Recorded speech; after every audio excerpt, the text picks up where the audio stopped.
जय सिया राम। मैं आचार्य राजेश श्री राम जन्मभूमि अयोध्या से प्रिय दर्शकों प्रस्तुत हुआ आप सबके समक्ष सितंबर महीने का राशिफल लेकर के।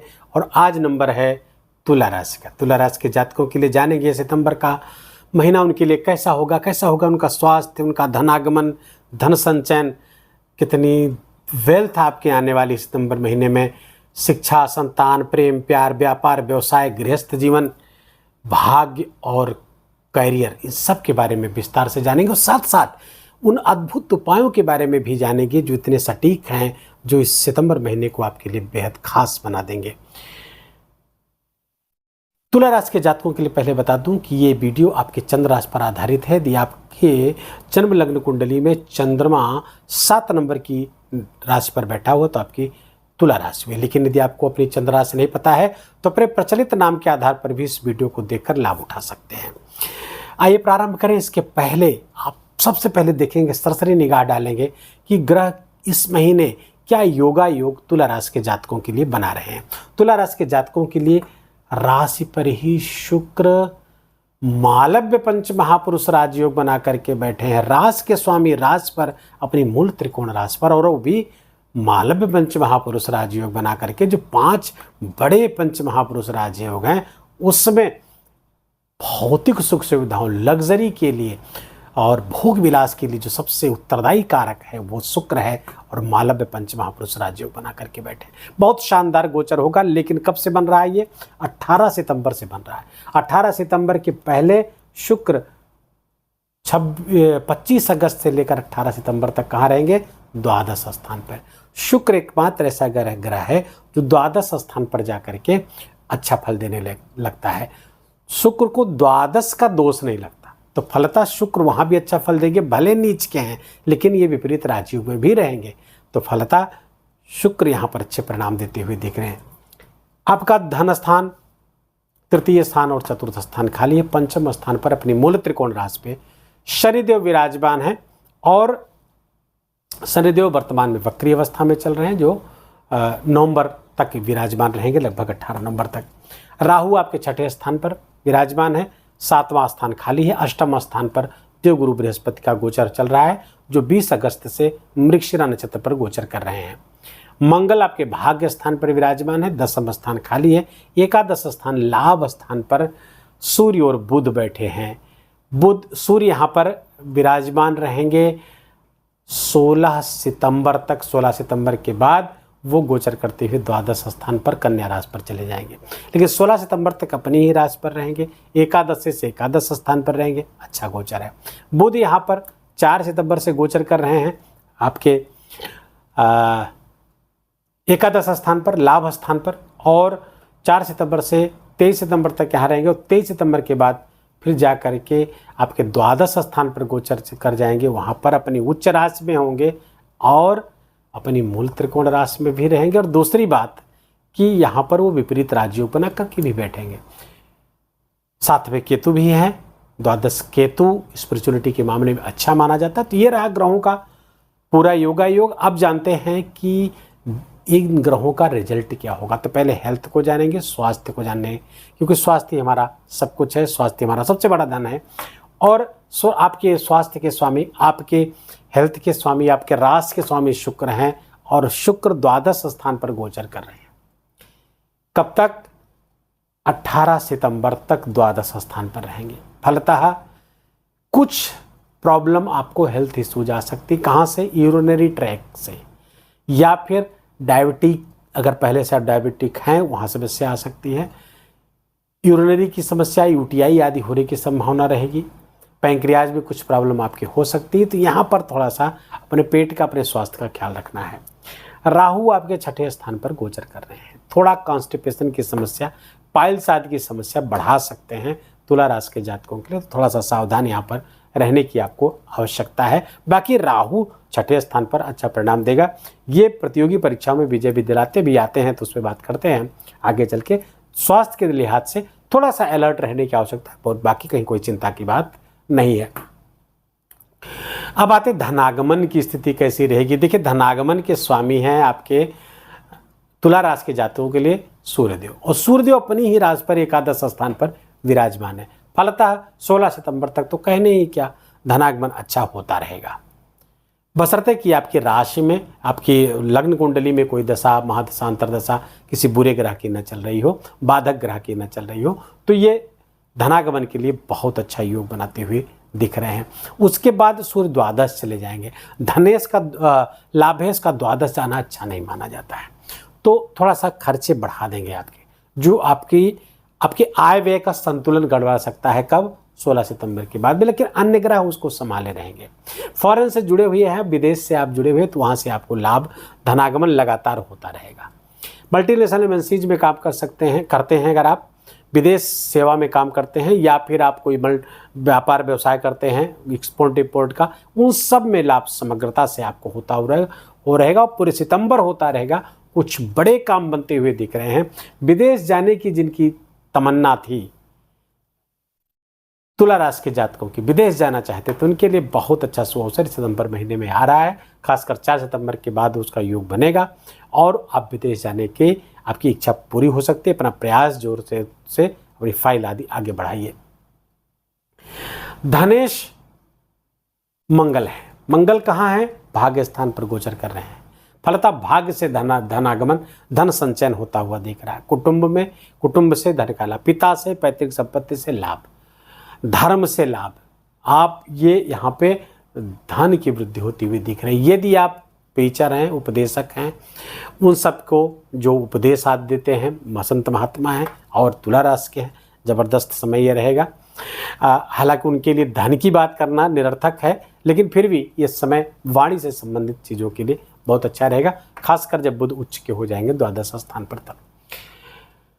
तो धनागमन, धन संचयन दोनों बेहतर तरीके से होते हुए दिख रहे हैं। धन के मामले में भाग्य का भी प्रबल साथ आपको मिलता हुआ दिख रहा है, तो इसलिए चिंता करने की कोई बात नहीं है।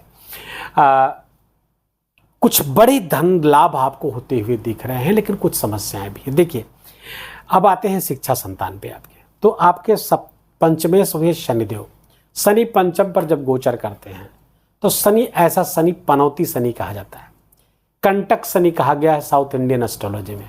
ये कंटक शनि होता है और ये कभी कभी ढैया और 7.5 से ज़्यादा भी खतरनाक हो सकता है। यद्यपि यहाँ पर अच्छे फल की आशा कुछ जरूर कर सकते हैं, क्योंकि अपने ही घर पे हैं, अपने घर का कोई नुकसान नहीं करता। तो यहाँ शिक्षा संतान से तो कोई समस्या नहीं आएगी। शिक्षा भी बढ़िया आपकी चलेगी, आपके संतान की भी शिक्षा बढ़िया चलेगी, संतान प्राप्ति के भी योग बनाते हुए दिख रहे हैं। लेकिन जहाँ दृष्टियाँ पड़ेगी वहाँ समस्या करेंगे। जीवन साथी से समस्या, तुला राशि के जातकों को जीवन साथी के कुटुंब वालों की से समस्या, जीवन साथी के भाई बहनों से समस्या, क्योंकि ये पंचम से तृतीय पड़ेंगे ना, तो ये जीवन साथी के छोटे भाई बहनों से भी समस्या करा सकते हैं। तो कुछ प्रॉब्लम होता हुआ गृहस्थ जीवन से होता हुआ दिख रहा है। जब तक नवंबर बीत नहीं जाता आपको थोड़ा सा इसको फेस करना पड़ सकता है। सावधान रहें, वाणी पर कंट्रोल रखें। दूसरे, शनिदेव यहाँ पर से 7वीं दृष्टि आपके एकादश स्थान पे पड़ेगी। सूर्य वहाँ बैठे हुए, सूर्य और शनि की आपस में दृष्टि है, समसप्तक योग बनेगा जो लाभकारी होगा। समसप्तक योग हर हाल में लाभकारी हो जाता है, कभी कभी जब एक दूसरे के नेचर के विपरीत ग्रह होते हैं तो यहाँ पर सूर्य अपने घर पे बैठे हुए हैं, शनि अपने घर पे बैठे हुए हैं, तो लाभकारी अपने अपने भाव के हो जाएंगे। लाभ में कहीं कोई प्रॉब्लम आपको नहीं होती हुई दिख रही। हायर एजुकेशन के लिए बहुत उच्च समय है तुला राशि के जातकों के लिए। हायर एजुकेशन, कोई कंपटीशन दे रहे हैं आप, डॉक्टर हैं या कोई इंजीनियर हैं, तो आगे की परीक्षाओं के लिए, बड़ी परीक्षाओं के लिए, रिसर्च आदि के लिए कोई परीक्षा दे रहे हैं, उसमें सफलता के बहुत ज़बरदस्त योग है। नौकरी आदि लगने के भी बहुत ज़बरदस्त योग बने हुए हैं। धनागमन के स्रोत बने हुए हैं। सर्विस से लाभ हो सकता है। कंपटीशन से विजय, राहु यहाँ पर जब छठे बैठता है तो कंपटीशन में विजय दिलाता है, संघर्ष कराता है, परेशानियां देता है, स्वास्थ्य में कुछ समस्या देगा, लेकिन ये आपको कंपटीशन में अंततः विजय दिलाएगा ही दिलाएगा। ये बहुत ज़बरदस्त योग होता है। उपचय स्थान पर राहु राजयोग कारक हो गया है। कहा जाता है तृतीय षष्ठे एकादशे राहु राजयोगो प्रचक्षते, बहुत शानदार योग ये रहता है राहु का। जीवन साथी इसमें आपके लिए बहुत भाग्य कारक है। जीवन साथी को नाराज न करें, जीवन साथी को प्रसन्न रखिए, क्योंकि भाग्य इस समय जीवन साथी का भी आपसे जुड़ा हुआ है। तो जीवन साथी का भी, आपका अपना भाग्य भी काम कर रहा है और जीवन साथी का भी भाग्य जुड़ जाएगा, तो भाग्य बहुत प्रबल रहेगा तुला राशि के जातकों का इस सितंबर माह में। और खासकर 20 अक्टूबर तक तो बिल्कुल जीवन साथी को प्रसन्न रखिए। व्यापार व्यवसाय से भी बड़े लाभ होते हुए दिख रहे हैं। सप्तमेश भाग्य स्थान पर बैठे हुए हैं, पिता के व्यापार से जुड़े हुए हैं तो उसमें और भी लाभ आपको हो सकता है। पिता के सलाह के अनुसार, उनके मशवरे लेकर के आप उनसे काम करते हैं, उनसे तो आपको विशेष लाभ प्राप्त होता हुआ दिख रहा है। धर्म से लाभ होगा, धार्मिक क्रियाकलापों से लाभ होगा, हनुमान जी की उपासना से विशेष लाभ आपको होता हुआ दिख रहा है इस महीने। क्योंकि मंगल के अधिपति देवता हनुमान जी हैं, कार्तिकेय स्वामी हैं, तो उसमें भी आपको उनकी उपासना से विशेष लाभ, उनके मंदिर जाने से विशेष लाभ होता हुआ दिख रहा है। करियर की ग्रोथ लगातार होती हुई दिख रही है। करियर के स्वामी पंचम शिक्षा स्थान पर बैठे हुए हैं। एजुकेशन, ज्ञान, नॉलेज अपग्रेडेशन आप करते रहेंगे, करियर में उन्नति होती हुई दिख रही। प्रमोशन इस महीने बहुत सारे तुला राशि जातकों का प्रमोशन होता हुआ दिख रहा है। बड़ी उपलब्धियां कुछ आती हुई दिख रही, कुछ बड़े काम बनते हुए दिख रहे हैं, कुछ बड़ी आकांक्षाएं आपकी पूरी होती हुई दिख रही, कुछ बड़ी मनोकामनाएं इस महीने आपकी पूरी होती हुई दिख रही हैं। तो तुला राशि के जातकों के लिए कई मामलों में, बहुत सारे मामलों में ये महीना बेहद महत्वपूर्ण, बेहद शानदार और बेहद उपलब्धियों भरा होने वाला है। उपाय क्या करें? मैंने बताया, हनुमान जी की उपासना लगातार करते रहे, उससे कंटक शनि से भी राहत मिलेगी आपको। तुला राशि के जातकों को भाग्य आपके भाग्य स्थान पर कर रहे हैं गोचर, और बढ़िया है। हनुमान चालीसा का खूब पाठ करिए, हनुमान जी के मंदिर रोज जाइए, सूर्य भगवान को जल चढ़ाना बिल्कुल भी मत भूलिए।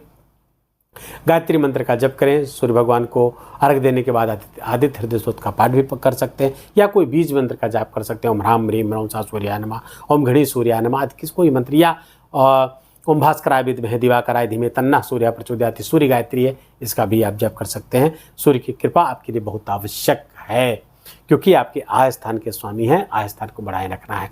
दूसरा, शुक्र कुछ समय के लिए नीच हो रहे हैं द्वादश स्थान पर, तो कुछ न कुछ दुष्प्रभाव उसका जरूर भोगना पड़ेगा। यद्यपि आपके द्वादश है, फिर भी आपको थोड़ा सावधान रहना है।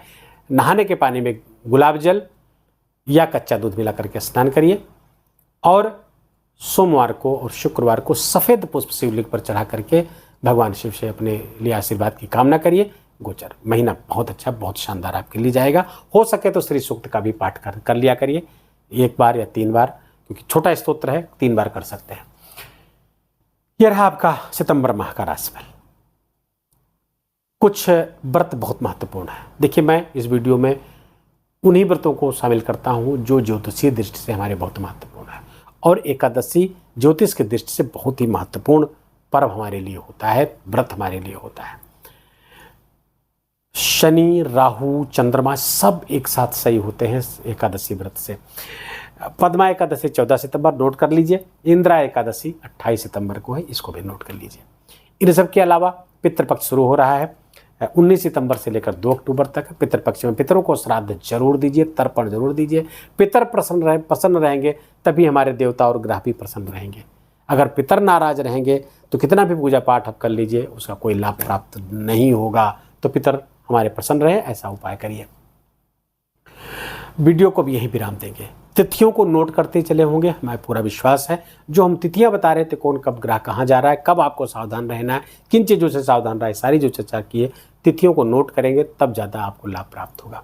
वीडियो अच्छा लगा हो, आपके काम का लगा हो, मेरा बोलना आपका सुनना सार्थक हुआ हो, तो वीडियो को कृपा करके लाइक करिए, अपनों के साथ शेयर करिए। कमेंट में जय सिया राम लिखना बिल्कुल भी मत भूलिए। मेरा विशेष आग्रह, विशेष निवेदन आपसे, चैनल पर नए हैं तो इसको सब्सक्राइब कर लीजिए, बेल आइकन की घंटी दबा लीजिए।